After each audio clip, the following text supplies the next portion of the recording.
Tout compte fait, Éric Revel. Bonjour Éric. Bonjour Patrick, bonjour à tous. Une seule véritable annonce, selon vous, d'Emmanuel Macron hier. Oui. Le président veut taxer les grands groupes qui ont surfé sur les crises en dégageant d'énormes profits et qui en profitent pour acheter leurs propres actions en bourse. De quoi s'agit-il alors ? Oui, c'est sans doute la seule action, concrète du président de la République hier, annonce du président de la République. Alors, en quoi cela consiste-t-il ? L'idée est simple, le rachat d'actions. Il s'agit, pour mieux contrôler le capital de certains groupes du CAC 40, ces mêmes groupes rachètent leurs propres actions en bourse, ce qui permet de faire monter le cours de l'action, voire de distribuer plus de dividendes. Il y a dans cette méthode, évidemment, un certain, moins qu'on puisse dire, cynisme financier.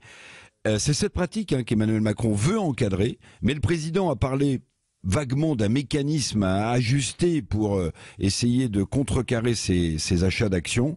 On n'en sait pas beaucoup plus sur la méthode qu'il veut utiliser. En tout cas, ce qu'on peut constater, c'est qu'à coût de milliards d'euros cette année, des groupes comme BNP, LVMH, Total Energy, Stellantis, le groupe automobile, tous ces groupes milliardaires ont racheté leurs propres actions après avoir arrosé de copieux dividendes leurs propres actionnaires.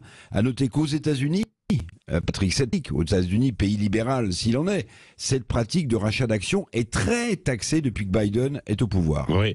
Alors, il a pourtant évacué l'idée de taxer les super profits. Donc, quelles sont les pistes ? Oui, c'est vrai, il a évacué cette idée. Oui. Alors, les pistes, renseignements pris, le gouvernement, me dit-on, pourrait mettre en place un nouvel impôt sur les entreprises. Bon, après avoir baissé les impôts sur les entreprises, il y en aurait peut-être un nouveau. Ou alors, il y aurait une nouvelle contribution exceptionnelle qui serait prélevée sur les comptes de ces entreprises sous forme de plus d'intéressement ou de plus de participation pour les salariés. Mais vous l'avez compris, Patrick, rien n'est défini. Tout reste à faire, même si c'est la seule annonce du président hier, elle est plus que floue. Oui, bon. Donc le président veut un meilleur partage des bénéfices avec les salariés, pas seulement avec les actionnaires.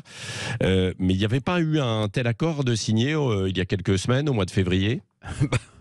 Oui, c'est ça qui est le plus curieux. Avec cette annonce d'Emmanuel Macron, on nage en pleine confusion donc, car depuis février, je crois que c'était le 19, existe un accord national signé par la plupart des syndicats, sauf la CGT, et le patronat, un accord qui stipule quoi ? Qui stipule qu'en cas de résultats financiers exceptionnels, justement, les entreprises de plus de 50 salariés doivent verser une contribution exceptionnelle à leurs salariés. Cet accord sera dans la loi travail. Donc, pourquoi cette sortie d'Emmanuel Macron hier pour un meilleur partage de la valeur alors que cet accord existe ? D'autant que cet accord, c'est quoi, Patrick ? C'est le fruit d'un dialogue social entre syndicats de salariés et patronat, un dialogue social qu'appelle de ses voeux le président de la République, et dont lui-même d'ailleurs, avec la mobilisation dans la rue, a un besoin urgent, un accord signé grâce au dialogue social, derrière lequel le président de la République court. C'est quand même assez curieux comme annonce.